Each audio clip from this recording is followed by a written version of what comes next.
എല്ലാവർക്കും പുതിയൊരു വീഡിയോയിലേക്ക് സ്വാഗതം. നമ്മൾ സ്നേഹിക്കുന്ന ഒരു വ്യക്തിക്ക്, അത് ഒരു പുരുഷനായിക്കൊള്ളട്ടെ അല്ലെങ്കിൽ ഒരു സ്ത്രീ ആയിക്കൊള്ളട്ടെ, നമ്മളോട് ഒരുപാട് താല്പര്യം ഉണ്ടാവാനും അല്ലെങ്കിൽ നമ്മളോട് ഒബ്സസ്ഡ് ആവാനും അല്ലെങ്കിൽ നമ്മളോടുള്ള ഒരു ഇൻറ്റിമസി വർദ്ധിക്കാനും ഒക്കെ ആയിട്ട് നമ്മൾ ചെയ്യേണ്ട 5 ട്രിക്കുകളാണ് പറയാൻ പോകുന്നത്. വീഡിയോയിലേക്ക് കടക്കുന്നതിന് മുമ്പ് ഒരു ചെറിയ പേഴ്സണൽ കാര്യം പറയുകയാണ്. നമ്മുടെ പറമ്പിൽ കൃഷി ചെയ്തെടുത്ത നല്ല ഒറിജിനൽ കസ്തൂരി മഞ്ഞൾപ്പൊടി അവൈലബിൾ ആയിട്ടുണ്ട്. അപ്പോൾ അത് ആവശ്യമുള്ളവർ ഈ സ്ക്രീനിൽ കാണുന്ന വാട്സാപ്പ് നമ്പറിൽ ഒന്ന് കോൺടാക്റ്റ് ചെയ്യുക. അതിൻ്റെ വിശദ വിവരങ്ങൾ ഞാൻ അവിടെ നൽകുന്നതാണ്. ഒരുപാട് ബ്യൂട്ടി ബെനിഫിറ്റ്സ് ഉണ്ട് ഈ ഒരു കസ്തൂരി മഞ്ഞൾപ്പൊടിക്ക്. അതിശയിച്ചു പോകും, അത്രയ്ക്ക് ഗുണഗണങ്ങളുള്ള ഒന്നാണ് ഈ ഒരു കസ്തൂരി മഞ്ഞൾപ്പൊടി. അപ്പോൾ ആവശ്യമുള്ളവർ വേഗം തന്നെ എനിക്ക് മെസ്സേജ് അയച്ചോളൂ. ഇപ്പോൾ വീഡിയോ ഇഷ്ടപ്പെടുകയാണെങ്കിൽ തീർച്ചയായിട്ടും ഒരു ലൈക്ക് തരാനായിട്ട് മറക്കരുത്. ഒന്നാമതായിട്ട് ആ വ്യക്തിയുടെ വീക്ക്നെസ്സുകൾ കണ്ടെത്തി അതൊന്ന് ട്രിഗർ ചെയ്യുക, ഒന്ന് ബൂസ്റ്റ് ചെയ്തെടുക്കുക എന്നുള്ളതാണ്. അപ്പോൾ തീർച്ചയായിട്ടും നമ്മളോടുള്ള ഈ ഒരു ഇൻറ്റിമസിയും ഒബ്സഷനും ഒക്കെ കൂടി വരുന്നതായിട്ട് കാണാനായിട്ട് സാധിക്കും.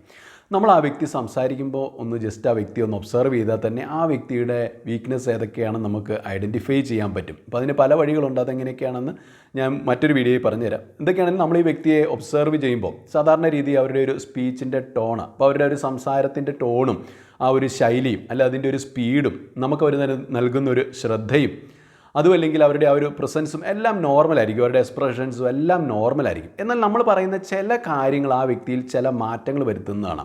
അവരുടെ ഇമോഷണൽ റെസ്പോൺസസിൽ ഒരു ഇൻക്രീസ് ഉണ്ടാക്കുന്നത് കാണാം. ചില കാര്യങ്ങളോട് അവർ വൈകാരികമായിട്ട് കുറേ കൂടി പോസിറ്റീവായിട്ട് റിയാക്ട് ചെയ്ത് നമുക്ക് കാണാനായിട്ട് സാധിക്കും. അപ്പോൾ അതിന് നമ്മളൊരു സ്പൈക്ക് മൊമെൻറ്റ് എന്ന് പറയും. അപ്പോൾ എല്ലാം നോർമലാണെങ്കിലും അതിൻ്റെ ഇടയ്ക്ക് ചിലപ്പോൾ ഒരു സ്പൈക്ക് മൊമെൻറ്റ് ഉണ്ടാവും. അപ്പോൾ ആ ഒരു സ്പൈക്ക് മൊമെൻറ്റ് എവിടെയാണ് ഉണ്ടാവുന്നത്, നിങ്ങൾ എന്ത് കാര്യം പറഞ്ഞപ്പോഴാണ് അല്ലെങ്കിൽ നിങ്ങളുടെ ഏത് ബിഹേവിയറിനോടാണ് ആ രീതിയിൽ അവർ പോസിറ്റീവായിട്ട് അവർ സ്പൈക്ക് മൊമെൻറ്റ് ഉണ്ടാക്കിക്കൊണ്ട് പ്രതികരിച്ചതെന്ന് നിങ്ങളൊന്ന് നോട്ടീസ് ചെയ്യുക. അപ്പോൾ നമ്മൾ പറഞ്ഞ ഏതൊരു കാര്യത്തിന് ആ വ്യക്തിയിൽ ഇത്തരത്തിലൊരു സ്പൈക്ക് ഉണ്ടാക്കാനായിട്ട് സാധിച്ചിട്ടുണ്ടെങ്കിൽ തീർച്ചയായിട്ടും ആ മേഖലയിൽ ആ വ്യക്തിക്ക് വളരെയധികം ഇൻട്രസ്റ്റ് ഉണ്ടായിരിക്കും എന്ന് ഉറപ്പാണ്. അപ്പോൾ അതിനെക്കുറിച്ച് ആ മേഖലയെപ്പറ്റി തന്നെ നമുക്ക് ഒരുപാട് കാര്യങ്ങൾ ആ വ്യക്തിയുമായിട്ട് സംസാരിക്കാൻ പറ്റും. അതൊക്കെ ആ വ്യക്തിയുടെ ഇൻട്രസ്റ്റ് കൂട്ടിക്കൊണ്ടുവരും. ഉദാഹരണത്തിന് നമ്മൾ എന്തോ ഒരു കാര്യം പറഞ്ഞ് ആ വ്യക്തി ഒന്ന് പ്രശംസിച്ചപ്പോൾ ആ വ്യക്തി പിന്നെ ഭയങ്കരമായിട്ട് സന്തോഷവാനാവുന്നു അല്ലെങ്കിൽ സന്തോഷവതിയാവുന്നു. പിന്നീട് അദ്ദേഹത്തെക്കുറിച്ച് തന്നെ ഒരുപാട് കാര്യങ്ങൾ പറയാൻ തുടങ്ങുന്നു, അല്ലെങ്കിൽ ഇങ്ങനെ തള്ളിമറിക്കുന്ന രീതിയിലുള്ള ഒരുപാട് തള്ളൽ കഥകൾ പറയാൻ തുടങ്ങുന്നു, തന്നെ ഒരുപാട് പുകഴ്ത്തി സംസാരിക്കാനായിട്ട് തുടങ്ങുന്നു. അപ്പോൾ നിങ്ങൾക്ക് തീർച്ചയായിട്ടും മനസ്സിലാക്കാം ഇത് ഈ വ്യക്തിയുടെ വീക്ക്നെസ്സാണ്. ഈ വ്യക്തിയെ പുകഴ്ത്തുന്നതാണ് ഈ വ്യക്തിയുടെ വീക്ക്നെസ്. അപ്പോൾ അത് കേൾക്കുമ്പോൾ ഈ വ്യക്തി സ്വയം പുകഴ്ത്താനും അല്ലെങ്കിൽ സ്വയം ബൂസ്റ്റ് ചെയ്യാനും ബോസ്റ്റ് ചെയ്യാനും ഒക്കെ തുടങ്ങും നമുക്ക് കാണാനായിട്ട് സാധിക്കും. അപ്പോൾ ആ ഒരു മേഖലയിൽ പിടിച്ചു കഴിഞ്ഞാൽ തീർച്ചയായിട്ടും ആ വ്യക്തിക്ക് നമ്മളോടുള്ള ഇൻട്രസ്റ്റ് കൂടി വരും. അപ്പോൾ ഓരോ വ്യക്തിക്കും അവരവരുടേതായിട്ടുള്ള പലതരത്തിലുള്ള വീക്ക്നെസ്സുകൾ കാണാം. അപ്പോൾ ഇതൊക്കെ നിങ്ങൾ ഐഡൻറ്റിഫൈ ചെയ്തിട്ട് ജസ്റ്റ് ഒന്ന് ട്രിഗർ ചെയ്ത് കൊടുത്താൽ ആ വ്യക്തിക്ക് പിന്നെ നിങ്ങളോട് എന്തെന്നില്ലാത്തൊരു സ്നേഹവും അടുപ്പവും അറ്റാച്ച്മെൻറ്റും ഒബ്സഷനും ഒക്കെ ഉണ്ടാവും. കാരണം ഓരോ വ്യക്തിക്കും തൻ്റെ ആ ഒരു വീക്ക്നെസ് ഫുൾഫില്ല് ചെയ്യുന്നവരെ വളരെയധികം ഇഷ്ടമാണ്. അതിനെ സാറ്റിസ്ഫൈ ചെയ്യുന്നവരെ പിന്നെ മറക്കാൻ പറ്റത്തില്ല, അല്ലെങ്കിൽ അവരോട് കൂടെ എപ്പോഴും ആയിരിക്കാനായിട്ട് വ്യക്തി ശ്രമിക്കും. അതുകൊണ്ട് തന്നെ ആ വ്യക്തി പോലും അറിയാതെ നിങ്ങളോട് ഒരുപാട് അറ്റാച്ച്ഡ് ആവുന്നു, അഡിക്റ്റഡ് ആവുന്നുള്ളതാണ്. രണ്ടാമതായിട്ട് നിങ്ങൾ സ്നേഹിക്കുന്ന ആ വ്യക്തിയുമായിട്ട് നിങ്ങൾ സമയം ചെലവഴിക്കുമ്പോൾ അതൊരു സ്ത്രീ ആയിക്കൊള്ളട്ടെ പുരുഷനായിക്കൊള്ളട്ടെ അല്ലെങ്കിൽ നിങ്ങളുടെ തന്നെ ഭാര്യ ആയിക്കൊള്ളട്ടെ ഭർത്താവ് ആയിക്കൊള്ളട്ടെ, അവരുടെ ബ്രെയിനിൽ ഡോപ്പമിൻ ഹിറ്റ് ഉണ്ടാക്കുന്ന രീതിയിലുള്ള പ്രവൃത്തികൾ ചെയ്യുക എന്നുള്ളതാണ്. അതായത് ചില പ്രവൃത്തികൾ ചെയ്യുമ്പോൾ നമ്മളിൽ ഇങ്ങനെ ഒരു ഹാപ്പി ഹോർമോൺസ് റിലീസാവും, അല്ലെങ്കിൽ നമുക്ക് പല പ്രവൃത്തികളും ചെയ്യുമ്പോൾ ഇങ്ങനെ ഡോപ്പമിൻ ഹിറ്റ് ഉണ്ടാവും. അപ്പോൾ ഇങ്ങനെ നമ്മുടെ ബ്രെയിനിന് ഡോപ്പമിൻ ഹിറ്റ് ഉണ്ടാക്കുന്ന രീതിയിലുള്ള ഹാപ്പി ഹോർമോൺസിനെ റിലീസ് ചെയ്യുന്ന രീതിയിലുള്ള പ്രവൃത്തികൾ ചെയ്യുമ്പോൾ അത്തരത്തിലുള്ള പ്രവൃത്തികൾക്ക് നമ്മൾ അഡിക്റ്റായി തീരും എന്നുള്ളതാണ്. ഇപ്പോൾ ഉദാഹരണത്തിന്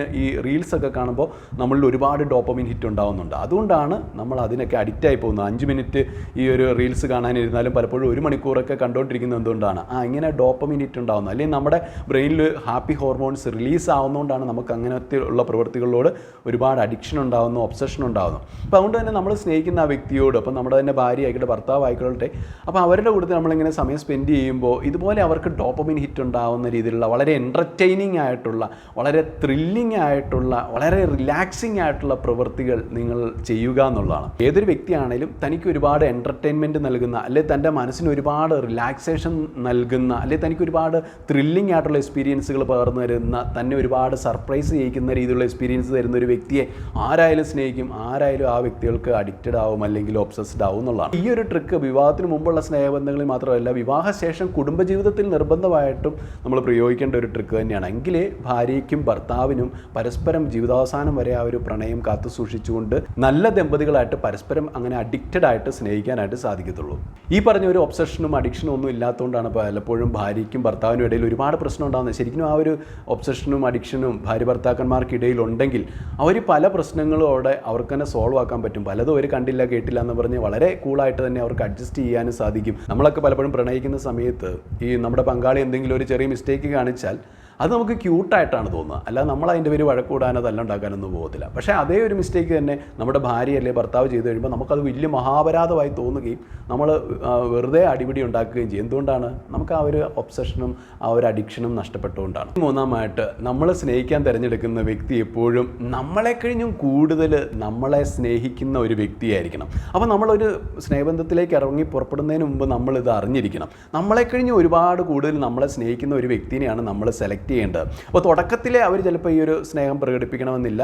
അതുകൊണ്ട് തന്നെ നമ്മൾ തന്നെ ഒരുപക്ഷെ ഇനീഷ്യേറ്റീവ് എടുത്തിട്ടായിരിക്കും ഒരു ബന്ധം തുടങ്ങുന്നത്. പക്ഷേ ഈ ബന്ധം തുടങ്ങിക്കഴിയുമ്പോൾ നമുക്ക് ഈ ഒരു കുറച്ച് നാളുകൾക്കുള്ളിൽ തന്നെ മനസ്സിലാവും ഈ വ്യക്തി എന്നെ ശരിക്കും സ്നേഹിക്കുന്നുണ്ടോ, അല്ലെങ്കിൽ ഞാൻ സ്നേഹിക്കുന്നതിന് കഴിഞ്ഞ് കൂടുതൽ ഈ വ്യക്തി എന്നെ സ്നേഹിക്കുന്നുണ്ടോ എന്ന് നമുക്ക് കൃത്യമായിട്ട് മനസ്സിലാക്കാൻ പറ്റും. അപ്പോൾ നമ്മൾ കാണുകയാണ് ഈ വ്യക്തിക്ക് ഈ ബന്ധത്തിൽ ഒരു താല്പര്യവും ഇല്ല എന്ന് കണ്ടു കഴിഞ്ഞാൽ, അങ്ങനെയുള്ളവരെ സ്നേഹിച്ചാൽ ആ വ്യക്തി നമ്മളിൽ അത്ര വലിയ, നമ്മളിപ്പോൾ എന്തൊക്കെ കാണിച്ചാലും ഒരുപക്ഷെ നമ്മളിൽ അഡിക്റ്റഡ് ആവണമെന്നില്ല. കാരണം ഈ ഉന്തി മരം കയറ്റിയാൽ കയറത്തില്ല എന്ന് പറയുന്ന പോലെ നമ്മൾ വിട്ട് കഴിയുമ്പോൾ താഴ്ത്തോട്ട് പോകും എന്ന് പറഞ്ഞ പോലെ നമ്മൾ ആ വ്യക്തിയിൽ നിന്ന് ഇങ്ങനെ സ്നേഹമൊക്കെ ബെഗ് ചെയ്ത് എപ്പോഴും വാങ്ങിച്ചുകൊണ്ടിരിക്കേണ്ടി വരും, അല്ലെങ്കിൽ ഇങ്ങനെ തട്ടിപ്പറിച്ചെടുത്തുകൊണ്ടിരിക്കേണ്ടി വരും. അല്ലാതെ ആ വ്യക്തി മനസ്സറിഞ്ഞ് തരത്തില്ല. എന്നാൽ നാച്ചുറലായിട്ടൊരു സ്നേഹബന്ധം തുടങ്ങുമ്പോൾ തന്നെ ആ വ്യക്തി നമ്മളെ സ്നേഹിക്കുന്നതിലും കൂടുതൽ സ്നേഹിക്കുന്നുണ്ടെങ്കിൽ ആ ബന്ധം ഡേ ബൈ ഡേ വളർന്നുകൊണ്ടിരിക്കും. അപ്പം അങ്ങനെ ഒരു വലിയൊരു ഗ്രോത്ത് ആ ബന്ധത്തിലുണ്ടാവും. ഒരു വ്യക്തി നമ്മളെ സ്നേഹിക്കുന്നതിൽ കഴിഞ്ഞും കൂടുതൽ നമ്മളെ സ്നേഹിക്കുന്നു എന്ന് കണ്ടു കഴിയുമ്പോൾ പിന്നെ നമ്മൾ ചെയ്യേണ്ടതെന്ന് വെച്ചാൽ ആ വ്യക്തിയോട് മാത്സര്യ ബുദ്ധിയോടെ പെരുമാറുക എന്നുള്ളതാണ്. അതായത് മാത്സര്യ ബുദ്ധി എന്ന് പറയുമ്പോൾ ആരും തെറ്റിദ്ധരിക്കരുത്. ഇവിടെ ആ വ്യക്തി നമ്മളെ കൂടുതൽ സ്നേഹിക്കുമല്ലേ, അപ്പോൾ നമ്മുടെ മാത്സര്യ ബുദ്ധി എന്ന് പറഞ്ഞാൽ ആ വ്യക്തി എന്നെ സ്നേഹിക്കുന്നതിൽ കഴിഞ്ഞും ഞാൻ ആ വ്യക്തിയെ കൂടുതൽ സ്നേഹിക്കാൻ നോക്കുക. അപ്പോൾ തീർച്ചയായിട്ടും അവിടെ ഒരു പരസ്പരമുള്ള ഒരു ഒബ്സഷൻ ഉണ്ടാവും, ഒരു അഡിക്ഷൻ ഉണ്ടാവും.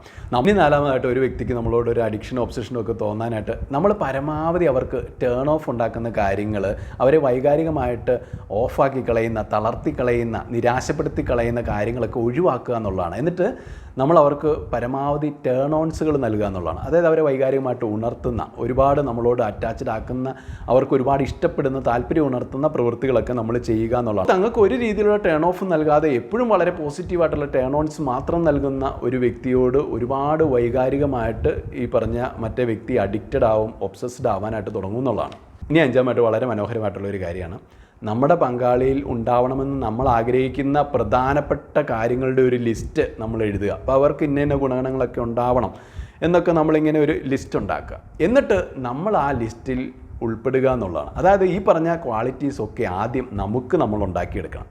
അത് കഴിഞ്ഞിട്ട് പിന്നെ ഈ വ്യക്തിയായിട്ട് നമ്മൾ ഇടപഴകുമ്പോൾ ആ വ്യക്തിക്ക് നമ്മളെക്കുറിച്ചുള്ള, അല്ലെങ്കിൽ ആ വ്യക്തിയുടെ പങ്കാളി എങ്ങനെ ആകണം എന്നൊക്കെയാണ് ആ വ്യക്തി ആഗ്രഹിക്കുന്നത് എന്നുകൂടി നമ്മൾ മനസ്സിലാക്കിയിട്ട് വേറെ ഒരു ലിസ്റ്റ് ഉണ്ടാക്കിയിട്ട് ആ ഒരു ലിസ്റ്റിൽ നിന്നും നമുക്ക് സ്വാംശീകരിക്കാവുന്ന പോസിറ്റീവായിട്ടുള്ള കാര്യങ്ങളെല്ലാം നമ്മൾ സ്വാംശീകരിച്ച് അതിൽ നമ്മുടെ ബെറ്റർമെൻറ്റിന് സഹായിക്കുന്ന എല്ലാ കാര്യങ്ങളും നമ്മളെടുത്ത് പരിശീലിക്കണം, അല്ലെ അങ്ങനെയുള്ള കാര്യങ്ങളൊക്കെ നമ്മൾ ഫോളോ ചെയ്യണമെന്നുള്ളതാണ്. അപ്പം നമ്മൾ ഒരു പങ്കാളിയിൽ ആഗ്രഹിക്കുന്ന ഗുണങ്ങളും അവർ നമ്മളിൽ ആഗ്രഹിക്കുന്ന ഗുണങ്ങളും ഒക്കെ ഉൾച്ചേർത്ത് അത് നമ്മൾ ഫോളോ ചെയ്യാൻ തുടങ്ങുമ്പോൾ തീർച്ചയായിട്ടും നമ്മുടെ അട്രാക്ഷൻ 10 ഇരട്ടിയാവും. ഇത് നമ്മൾ ഫോളോ ചെയ്ത് കഴിയുമ്പോൾ തീർച്ചയായിട്ടും നമ്മൾ സ്നേഹിക്കുന്ന ആ വ്യക്തിക്ക് നമ്മളെ തിരിച്ച് സ്നേഹിക്കാതിരിക്കാൻ പറ്റത്തില്ല, അല്ലെങ്കിൽ നമ്മളെ അഡിക്റ്റഡ് ആവാതിരിക്കാൻ പറ്റത്തില്ല. കാരണം ആ വ്യക്തി കണ്ടിട്ടുള്ളത് വെച്ച് ഏറ്റവും അട്രാക്റ്റീവ് ആയിട്ടുള്ള വ്യക്തി നിങ്ങളായിരിക്കും. കാരണം ആ വ്യക്തി ആഗ്രഹിക്കുന്ന സർവ്വ ഗുണഗണങ്ങളും നിങ്ങൾക്ക് ഉണ്ടാവും എന്നുള്ളതാണ്. അതിൽ പരം ഒരു ഹാപ്പിനെസ് ആ വ്യക്തിക്ക് മറ്റെങ്ങൊന്നും കിട്ടാനില്ല. അപ്പോൾ ഒരുപാട് മെൻ്റൽ ഫുൾഫിൽമെൻറ്റും ആ വ്യക്തിക്ക് കിട്ടും. അതുകൊണ്ട് തന്നെ ആ വ്യക്തി തീർച്ചയായിട്ടും നിങ്ങളിൽ അഡിക്റ്റഡ് ആവും. കാരണം നിങ്ങളിൽ നിന്ന് ആ വ്യക്തിക്ക് പിന്നെ വിട്ടുപിരിയേണ്ട ഒരു ആവശ്യം വരത്തില്ല. മറ്റാരിലും നിങ്ങളുടെ അത്രയും പെർഫെക്റ്റ് ആയിട്ട് ആ വ്യക്തി ആഗ്രഹിക്കുന്ന കാര്യങ്ങൾ കണ്ടെത്താൻ